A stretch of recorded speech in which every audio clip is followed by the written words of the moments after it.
What's good, YouTube family? Glad to have y'all back. Today we're going to be going over UFC Vegas 118. We have Bilal Muhammad versus Gabriel Bonfim. Today, of course, we're going to go over the full card predictions and my betting breakdown. This will be another card at the Apex, but I can't lie. This card is a very good card for being at the Apex. As always, make sure you like, comment, and subscribe on the video, and let's go ahead and get right into it. And for this first fight, we have Sosa versus Conor Losey. This is a rematch where I think one fighter has made more improvements than the other. So for this fight, I have to go with Ketlin Sosa, even though she lost the first fight. In the first fight, Conor Losey was able to get it done in the third round by a body kick knockout. But back then, I honestly saw Ketlin Sosa as being a complete different fighter. And in that fight, she honestly did not look in good shape at all. Conor Losey, of course, is going to come into this fight with some confidence because she was able to get it done the first fight. But that was a while ago. And here, I feel like Ketlin Sosa has become a way better fighter and has been way more active. Conor Losey's last win was almost 5 years ago. Ketlin Sosa has been in the UFC for what's about to be 3 years. In those 3 years, we've seen vast improvements. Her recent losses are coming off of Angela Hill, a split decision there,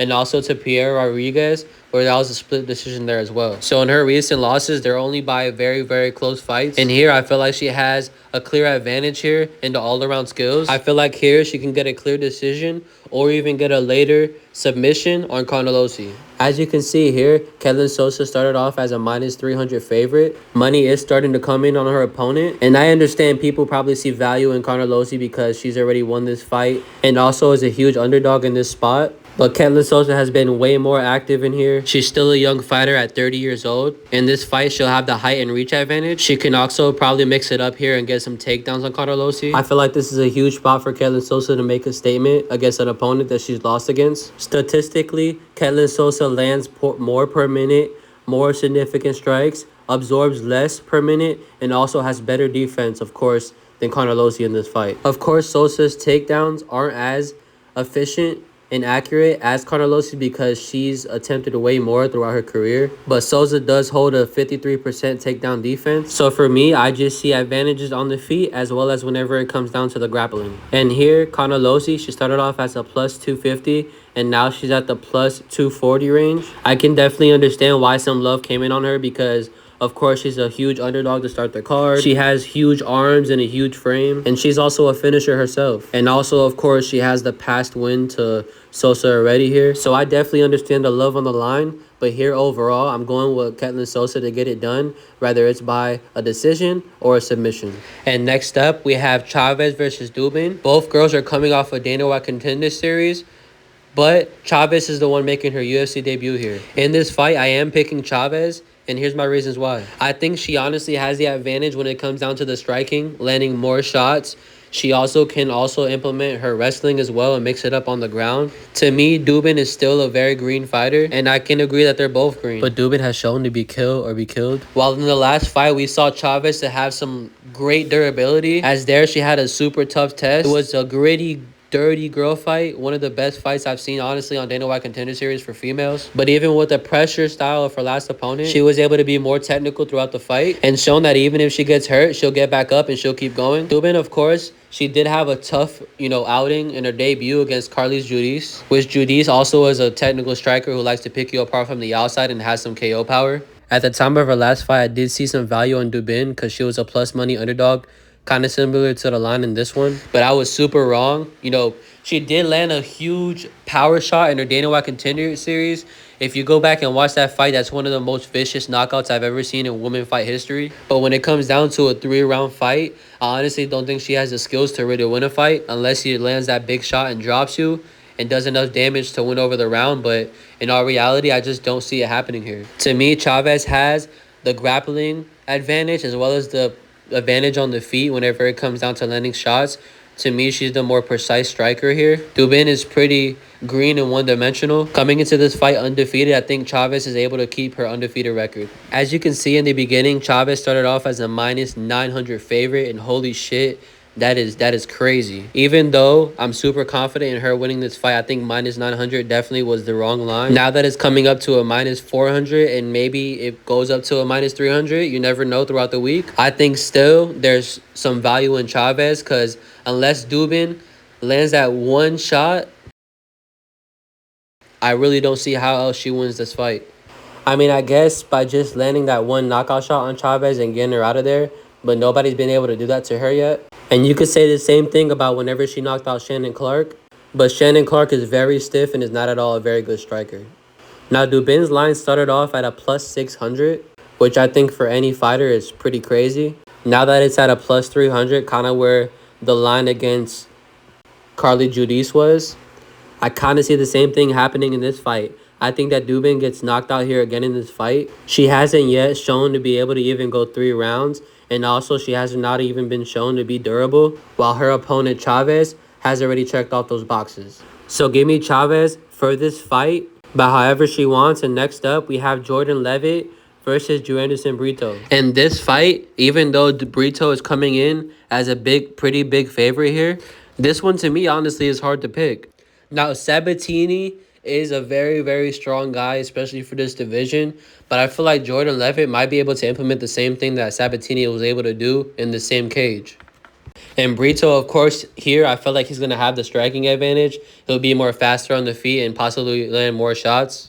But the significant strikes between these two are not really too far apart.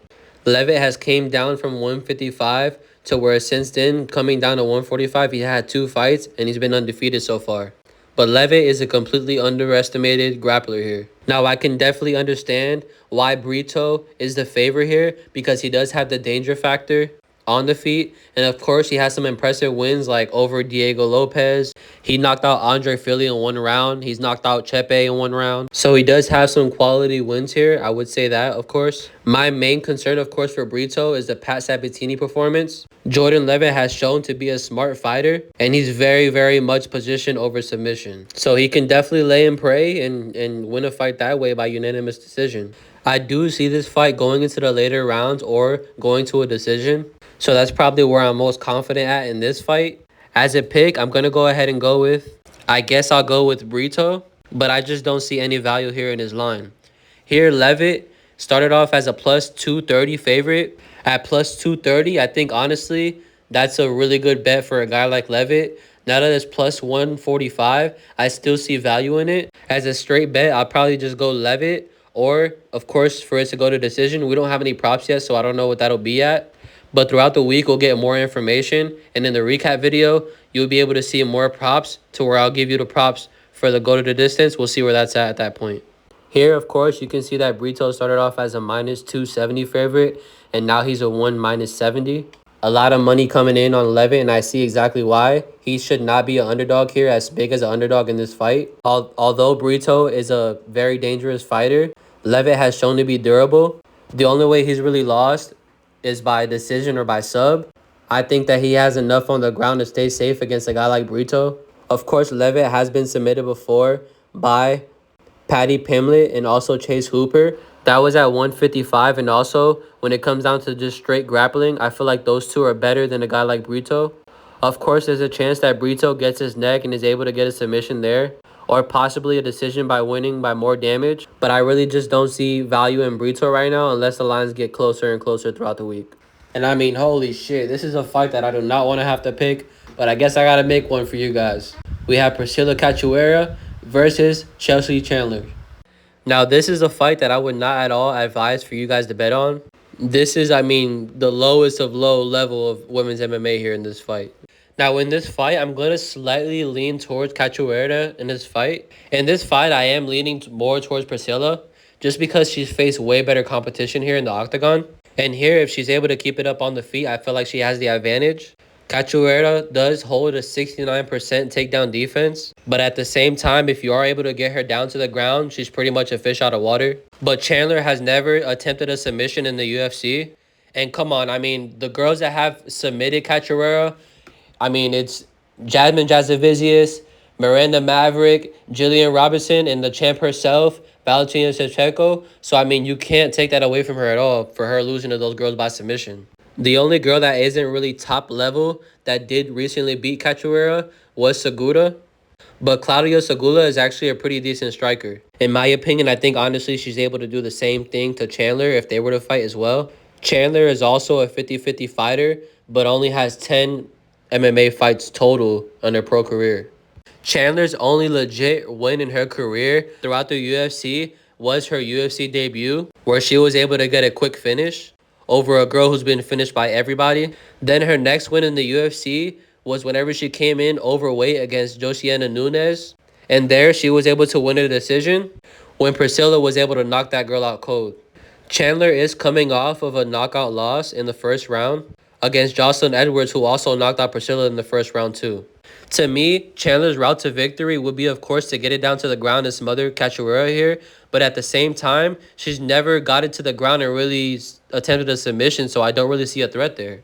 Priscilla has been in there with some high-level grapplers and also still obtains a pretty high takedown defense. So here, for the pick, I'm going to go ahead and pick Cachoeira. Now here, you can see that Cachoeira started off as a plus 150, and some money is coming on her, as now she's a plus 100 dog. Throughout the week, I do see more money coming in on her, and I do feel like Chandler will end up flipping to being the underdog here in this fight.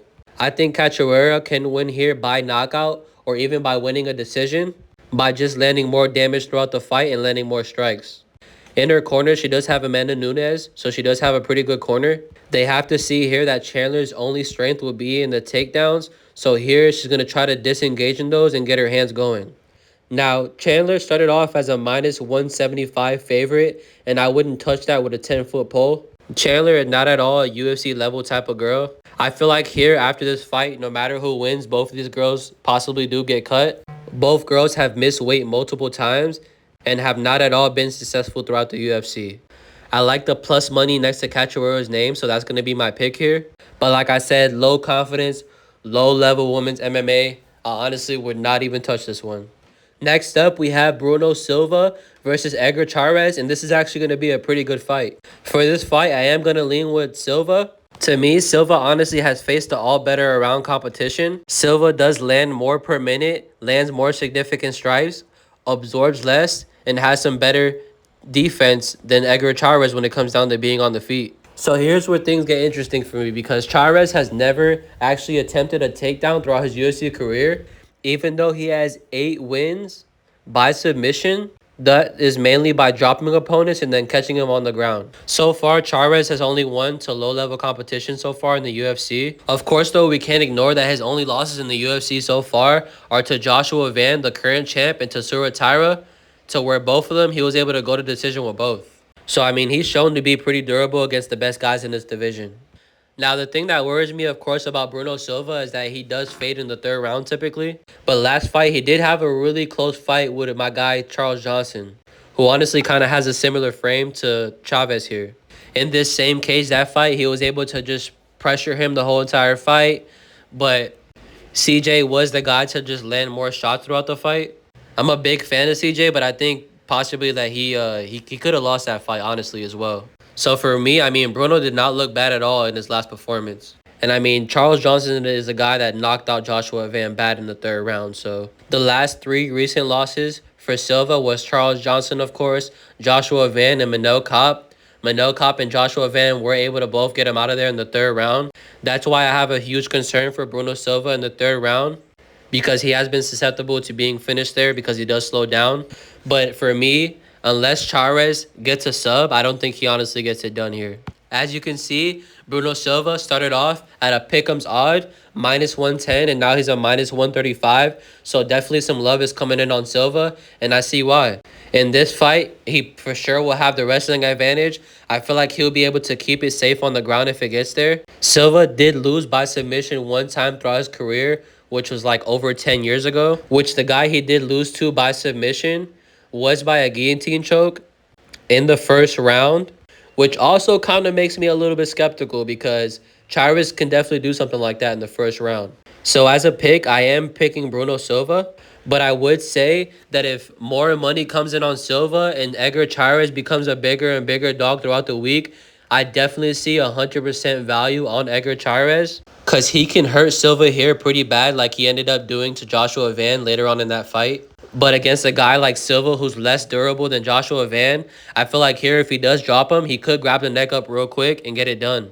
So, of course, as I said, just give me for now Silva as the pick. But as far as betting goes, I definitely see value in Chairez as the underdog, especially if throughout the week he gets bigger and bigger. For this next fight, we have Marcus McGee versus John Yanis. John Giannis steps up again on short notice. The last time he stepped up on short notice, I was able to catch him as an underdog to where that was easy money because he got the knockout in the first round. But there was a lot of tangibles that led me to betting him in that fight as the underdog. In this fight, I do not at all see the same advantages that he had the last fight. So for this fight, I'm going to go ahead and take Marcus McGee. Now, the odds on this are pretty wide, but I can clearly see why Marcus McGee is the favorite here. Marcus McGee came into the UFC at 2023 to where he was able to get a winning streak of 4 fights in a row entering the UFC. For his 5th fight, they went ahead and threw him to the wolves and gave him Peter Yan. Of course, as we all know, Peter Yan is the current champ, but there in that fight, he looked pretty good in the first round, possibly taking that first round, but eventually Peter Yan was able to take over the remainders of the rounds and take over the fight, and there he was able to win a decision. To me, it's just simple as McGee is the better all-around fighter. He can take it down to the ground as well. He also, of course, has more UFC experience. Beat a guy like Jonathan Martinez, who I consider to be a pretty good striker. Then, of course, his only loss so far in the UFC is to Peter Yan, who's the current champ. By going back-to-back, fighting 2 guys who are elite strikers, then to going down to beating a guy like John Giannis, I feel like it's a complete step down in competition. Prior to this bout being announced, McGee was supposed to go against Jacob Wicklax, which in that fight, he would have fought a straight grappler. So for this camp, I know for sure he's working on his grappling. If he wants to keep it up on the feet, he definitely can do that here with Giannis. I just honestly wouldn't recommend doing it because Giannis does have some power in his hands, some crazy power. But when it comes down to the takedowns and also control against the cage, I feel like Marcus McGee will have a clear advantage there, and that'll show throughout the fight. Now, of course, McGee did start off as a big favorite, and throughout the week so far, he's gone out to be a bigger and bigger favorite. Of course, it's the 5th fight, and at minus 550, it's really hard to back anybody unless it's by finish. But I feel like here he has multiple options to get it done, whether it's by knockout, by submission, or even the decision. John here, he also started off as a big underdog, plus 350, and throughout the week he's been growing. Now he's a plus 420 favorite. McGee has only been finished by submission, which of course I don't see Giannis being able to do that. He's gone to decisions with guys like Peter Yan and also Jonathan Martinez. Both guys, of course, weren't able to finish him there in those fights. John Giannis, of course, he's a power striker, but I feel like he's a lower level than a guy like McGee. So just give me McGee to show levels in this fight, and I'll go ahead and take him in this fight. I just, of course, can't support that money line at all because now it's pretty much unplayable. And, man, I love this next fight. Next up, we have Iwo Baranerski versus Junior Tafa. Iwo is an 8-0 prospect coming into the UFC with all his wins being by finish, including all finishes being in the first round. Junior Tafa has been in the UFC for longer, but he's known for scraping the bottom of the barrel of the light heavyweight division and also the heavyweight division. He's been knocked out once and finished by submission 3 times. Junior Tafa overall, his skills are just kickboxing. He's a pretty decent kickboxer with some good power. Now, Junior Tafa's advantage here, of course, would be to keep it here on the feet and try to catch Iwo Baranerski. But Iwo, honestly, might be the most dangerous guy he's ever faced throughout his whole entire MMA career. Iwo started off his professional careers with 2 back-to-back arm bars. At the end of his last fight, he said that he wanted to show some of his grappling. In the Apex card, especially against an all-around just striker, his corner, of course, is going to tell him and he's going to know that his advantage is going to be here on the ground. Once he gets it to the ground, I honestly think that he can get a quick submission or can be very heavy on top and could just get some ground and pound off and eventually finish Tafa. In this fight, I have the same feeling I did in the Kaya Sakura fight. I'm super confident in Iwo Baranerski here. I will 100% be betting him by finish. I just don't know if he decides to grapple here or he's going to be able to just keep it on the feet with Tafa and knock him out there. My concern with him, with keeping it on the feet with Tafa, is him getting caught and dropped and the ref coming in kind of early and stopping the fight. In the Aslan fight, he did get dropped and he did get hurt, but he was able to stand up and bang out with Aslan and eventually get the knockout of his own in the first round. I think that'll be a really stupid decision here. If he wants to win and win quick, the easiest way would be to get him down to the ground and automatically submit him or ground and pound. I'm going to go with what he said after his last fight. I think here he's going to implement some of the grappling because he wants to show off those skills. And any of the Tafa brothers stepping in, especially on short notice, is definitely the best opportunity to be able to do that too. Now, I know somebody got fired or investigated because they started off Iwo at a plus 220 underdog here in this fight. Now, of course, the line is more realistic at a minus 320. I think still at that price, that's still a good parlay piece. But overall, I'm pretty confident that he gets it done by finish. I hope we get those odds at a good price. Exactly at the time that those dropped, I'm definitely going to put some money on that for sure. Now here, Junior Tafa started off at a minus 260 for some reason. And as you can see, nobody wanted a piece of that shit. I don't really think that anybody's even going to place him at plus 270. Maybe some degenerates out there will. Maybe you play him by the KO. But honestly, I just really honestly don't see a world where he gets it done in this fight. Rather, it's by knockout, of course not a submission, and I don't think he wins by decision either. For this fight, we're attacking the unders, and we're also going to go ahead and hit Iwo Baranerski by finish, and that'll be a cash. I'll catch you guys at the cash counter for that one. Next up, we have another fight that's going to end by finish. We have Matt Schnell versus Alexander Costa. Costa steps up to this fight on short notice, and I completely understand why. Unfortunately, recently, Matt Schnell has been used as a sacrificial lamb for some of these prospects. He was supposed to fight Imanol Rodriguez, but Imanol had to pull out of this fight. In steps in Costa, which I believe is just as dangerous. Matt Schnell is always willing to go in there and fight these prospects, but this is a guy that's been finished 9 times throughout his UFC career. Both guys have shown some weaknesses in their chin, both being knocked out multiple times. But Costa clearly is going to be the more durable fighter, and I feel like all around he's the better fighter. Matt Schnell's route to victory here, of course, is going to be to try to get a submission. But he's also super vulnerable on the floor, as he's been submitted 4 times. And his chin is even worse because he's been knocked out 5 times.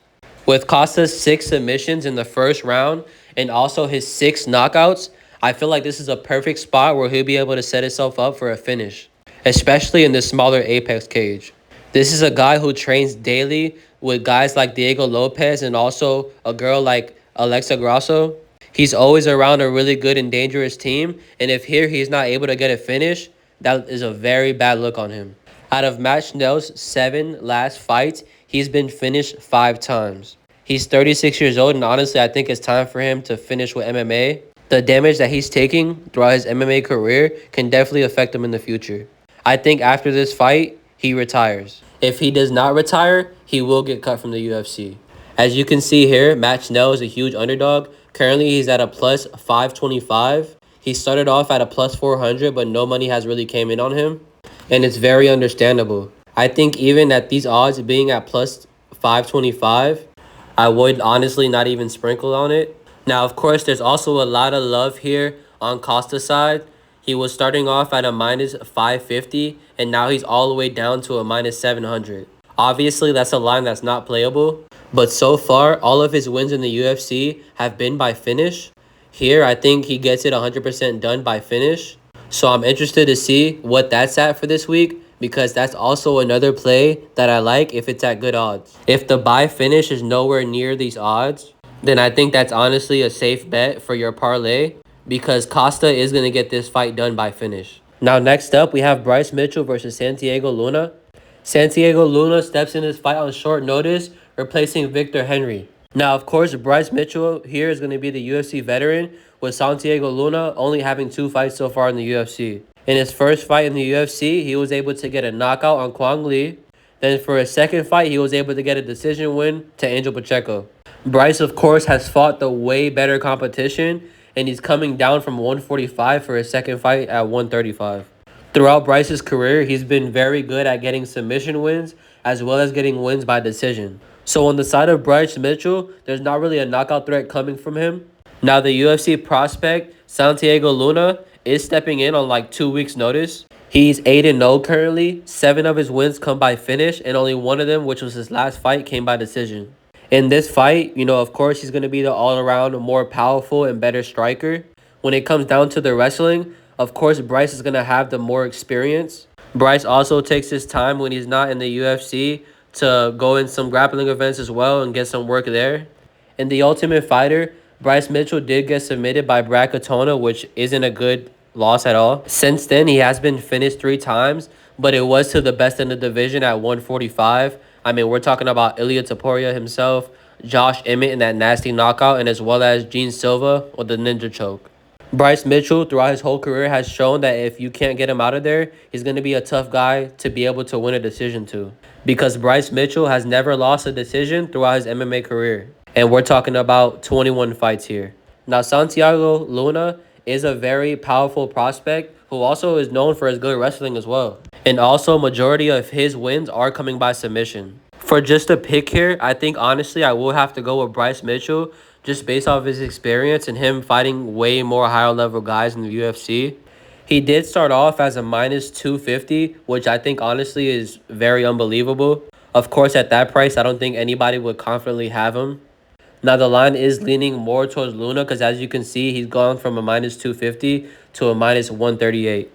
Santiago started off as a plus 210 underdog. I think in that line, there's extreme value. And now he's going more towards a plus 118. For me personally, I think whoever is at plus money for this fight is worth putting money on. Because I think, honestly, this is a fight that can go either way, especially with Luna coming in here on short notice. Now, I know he's young and ready and in the gym, but there is a slight difference, of course, of just being in the gym and training for an actual camp for an actual opponent. And Bryce Mitchell is no pushover, so definitely a good step up here in competition, and I give him a lot of respect for stepping in on short notice against a guy like Bryce Mitchell. I think this fight does go to decision, where statistically, Bryce Mitchell is undefeated at decision, so there he would be the smarter pick if it goes there. Of course, Luna's pathway to win a decision would be to keep it up on the feet, land more damaging shots, and be able to keep himself off of the bottom by scrambling. He can't let Bryce Mitchell get comfortable because once he does, that's wherever he'll be able to take advantage of the fight. As long as he keeps it an uncomfortable fight and a rough fight, he will be able to get it done here by Bryce Mitchell. Now, I know, of course, as my pick, I picked Bryce Mitchell. But as a bet, like I said, right now, Santiago Luna does have the plus money next to his name. So, the best bet here would be Santiago Luna. Or we're going to, of course, take a look at what the fight goes the distance, what the price on that is, because that'll be also an interesting price tag to look at. This is a fight that I don't know why it's happening. We have Faraz Ziam versus Tom Nolan. Tom Nolan, of course, is coming off an impressive win to Charlie Campbell. But, I mean, Charlie Campbell is like the 69th ranked lightweight for this division. So how does he go from fighting a guy that's nearly number 70 in this division to go into a top 14 spot? I don't know. Comment below if you know why this fight's happening, but I just truly don't understand it. I just think all around Faraz Ziam is the better fighter. Now, here's the very interesting thing about this fight. Faraz Ziam has 4 losses in his career. 3 of those losses come by rear naked choke in the first round. Now, this is a very interesting fact. Another interesting fact is that Tom Nolan is actually going to be the taller guy here in this fight. So that's also something that Ziam's not really used to. Although Tom Nolan isn't really known for his submission skills, he only has 1 submission win throughout his career. In his amateur career, he did get a rear naked choke. Also, in his last fight, he did win by first round rear naked choke. But I think, honestly, that's his only path to victory here in this fight. But it's not something that's definitely impossible. Nolan does land more strikes per minute, but he also absorbs almost 3 times as much strikes as Faraz Ziam does per minute. So that kind of shows me that he's pretty much all offense and doesn't really have elite defense. Both their takedown defense is tied at 71%. Nolan's takedown accuracy is only 22% to Faraz Ziam's 40%. Faraz Ziam does have a higher takedown average, but Nolan does submit almost 2 submissions per fight. So if it gets to the ground, it could get very interesting. And I'm very interested to see the striking in between these two because, like I said a little earlier, Faraz Ziam will be facing somebody that's finally taller than him. So I'm interested in seeing if that's a challenge for him or that's able to help him in this fight. Now, Faraz Ziam did start off this fight at being a minus 185 favorite. A lot of money has came in on him as now he's a minus 300 favorite. As the line starts to widen and widen, I don't really like it as much anymore. Now, don't get me wrong, Faraz Ziam has faced a way better competition. That, of course, is without question. Tom Nolan here, he did start off at a plus 160, and now he's a plus 250. Now, if this line gets crazy and out of control, I actually do see value in him here. He did get knocked out brutally by Nicholas Mota back in 2024, but without that loss, he's an undefeated fighter. So it's really hard to be really confident on laying the minus 300 or a minus 400 or even maybe throughout the week will get to a minus 500 on Faraz Ziam. And like I said, if this line gets too out of control, we might have to just sprinkle a little bit on Tom Nolan. If he wins or lose, it's still a good value bet. But both fighters have something that the other haven't seen before. So of course, I still don't understand why this fight's happening, because Ziam should be fighting somebody that's better in the rankings. But if you just back up and look at the fight overall as a whole, this is actually a pretty interesting match. Both guys are currently on a streak, both currently riding momentum. So let's go ahead and see who takes it this time. Of course, I'm going to stick with my initial pick with being Ziam, but with this fight, it's actually a very interesting matchup. For the co-main event, next up, we have another matchup that makes 0 sense. So that's back-to-back matchups that make no damn sense. Brendan Allen beats Vittori and then comes in on short notice and makes easy work of RDR, is currently ranked number 4, and the best they do for him is Edmund Shabazian. Now, I honestly think that that's crazy work. Although Edmund is a pretty decent fighter and also is very dangerous. I mean, this is the same guy that lost to Gerald Mearshart, then beats Dylan Bucka, Andre Petroski, Andre Muniz, and then he gets number 4, Brandon Allen. This doesn't make any damn sense.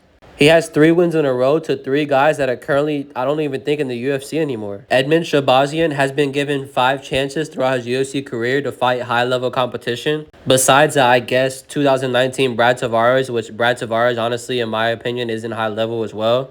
He has lost every single fight every time that he has a step up in competition. If you look at his wins in the UFC, it's honestly to complete trash cans. He's never won a fight against anybody who's gone on to be a ranked opponent in the UFC. Although Edmund is a dangerous fighter, coming into this fight with 13 knockouts on his career, every single guy that he's fought and won against in the UFC is no longer in the UFC. The only people that I would say are possibly still in the UFC is maybe Brad Tavares and Andre Petroski. I have to check back on those two because they might still be on the roster. But those are guys that are even on their way out as well. Brandon Allen has been knocked out twice throughout his whole career. Once against Chris Curtis and the other one against the current champ and Sean Strickland. But both fights were over 5 years ago, so it hasn't been a while since he's been knocked out. Since then, he was able to rematch Chris Curtis and get a decision win there. For Allen, I would say his game plan should be pretty simple. First round, immediately take this guy down and slow him down. After the first round, the chances of Edmund getting a knockout go down drastically, because out of his 13 knockouts, only one of them is in the second round. And that was against a literal trash can, so that doesn't even count. I think here, Brandon Allen can get a submission, whether it's in the second round or the third round. The first round is going to be very dangerous because Edmund does have some power there. But as the fight goes on, I highly favor Brandon Allen because his grappling is just too good for Edmund. RDR is a huge guy and also a grappler, and he was able to get this guy down with ease and totally dominate him on the ground. So I don't really have any worries on him being able to do that to Edmund here. Only way Edmund wins is if Brandon Allen is stupid and just goes on the feet with him, or if Edmund lands a clean shot on him in the first round. Not being able to finish Andre Petroski is a super bad look. So I don't think he gets it done against a guy like Brandon Allen. Now here, Brandon Allen started off as a minus 350 favorite, and actually some love is coming on Edmund Shabazian because now he's a minus 210. Now, I like that the money's coming in on Edmund Shabazian because I feel like we'll be able to get a good value on Brandon Allen here in this fight. I feel like a lot of people are being blind here in this fight and they think that Edmund could be able to get the knockout here. Even though he has 13 knockout wins, I feel like that's a low possibility here for this fight. I think Allen gets it done here in this fight. I strongly believe that he'll be able to implement his grappling plan here, slow Edmund down as the fight goes on. I do believe that he gets a second round or a third round finish here. If not, I do believe that he will be able to win it by decision. Now here, Edmund did start off as a plus 285 underdog. As you can see, a lot of money has come in on him because now he's a plus 180. I'm very interested in seeing where the line settles at, because these lines are getting closer and closer, and I honestly think that, Brandon Allen should be the favorite here in this fight. Edmund would have to fight a perfect 15 minutes where he doesn't get taken down and controlled. He would have to keep it up on the feet and just use his technical boxing to win this fight. In the smaller Apex cage, I feel like that's going to work into the advantage of Brandon Allen to where he'll be able to get his grappling going and eventually take over this fight. Sean Strickland did say that Edmund was going to win this fight. So, of course, guys like him and a lot of people see him winning this fight. Maybe they don't see Edmund actually winning this fight, but they just see value in the plus money next to his name because of his knockout power. And also from Brandon Allen's stupidity in the Marvin Vittori's fight. In that fight, he kind of wanted to just stand and bang and show that he was more durable.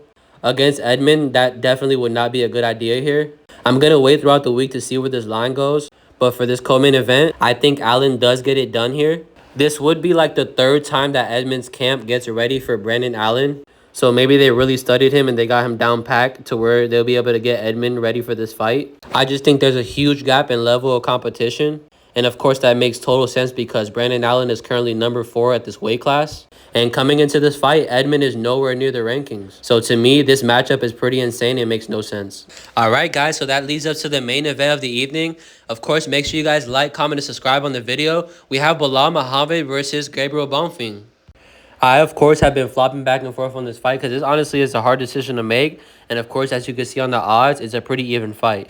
The advantages here for Belal, of course, are going to be that he's been the champion, of course, before. He's been 5 rounds before. And he's also faced a way better competition here throughout the UFC. Now, Bonfim, in the first couple of rounds, is going to have the dangerous factor. He's a very explosive fighter who's explosive on the feet as well as on the ground. He's known, of course, for his power on the feet. But his bread and butter, of course, is going to be the submissions because he has 13 submission wins. Only 4 of his wins come by knockout and 2 of them come by decision. One of the decisions that they say he won was against Stevie Boy Thompson. And in that fight, honestly, I think that he lost that fight. Now that, of course, is a complete different stylistic matchup from Belal Muhammad. Of course, Thompson is a really good striker, but he is one-dimensional. The only thing he could really do is strike. Even with Bonfim having a huge advantage there in the grappling, he wasn't able to take advantage of it there in that fight. Thompson at that time was coming off of 2 back-to-back bad finishes. And at that time, they were trying to set up Bonfim to get an easy finish. But that fight turned out way closer than a lot of people thought. Bonfim's only loss is coming to Nicholas Dalby, where Nicholas Dalby in the second round was able to break him. And that, of course, is always going to be my concern with Bonfim, because as the fight goes on, he becomes less and less dangerous. Now, for the pick, I'm going to go ahead and pick Belal Muhammad. I typically don't pick him, but with the veteran experience, him already having that loss coming off the championship, which is pretty much expected after you lose your championship belt, I feel like here is a great bounce back spot for him and a spot for him to prove that he still belongs. Now, as far as betting goes, Belal Muhammad did start off as a plus 130 underdog. At that price, I honestly see a ton of value there. But now, of course, money has come in on him, and of course, other people saw that value too because now he's the favorite at minus 120. For me in this fight, honestly, I do see the value in whoever has the plus money next to their name. Right now, currently, Bonfim is the one that flipped over to being the underdog. And right now, there's plus money next to his name. I think overall, with the danger factor, his age, him being almost 10 years younger, only having 1 loss throughout his whole career, I think there is some value on him as a dog. Of course, the concern with him is not having the full cardio for the 5 rounds. And also Belal being shown to be durable throughout his fight career. He did get knocked out viciously by Vicente Luque back in 2016. But I mean, of course, that was about 10 years ago. So it's really hard to bank on him getting knocked out again. Belal himself has been in there multiple times with some very high caliber grapplers, such as Damian Maia, Vicente Luque, who he was able to beat the second time, Sean Brady, and at the time a number 5 ranked Gilbert Burns. That's going to wrap it up for this card. Let me know in the comments below, who do you think gets it done in this card? What are some of your most confident picks for this card? And once again, thank you YouTube family for pulling up on me. I really appreciate the support. I'm really excited to see this channel to continue to grow. And I'll always continue to make videos for you guys. Now, of course, I'm going to go ahead and sign out. I hope you guys have a great rest of your week. And I'll see you guys at the weigh-in recap, where we'll have my final card predictions as well as the best bets for this card. Thank you for pulling up on me, and let's go.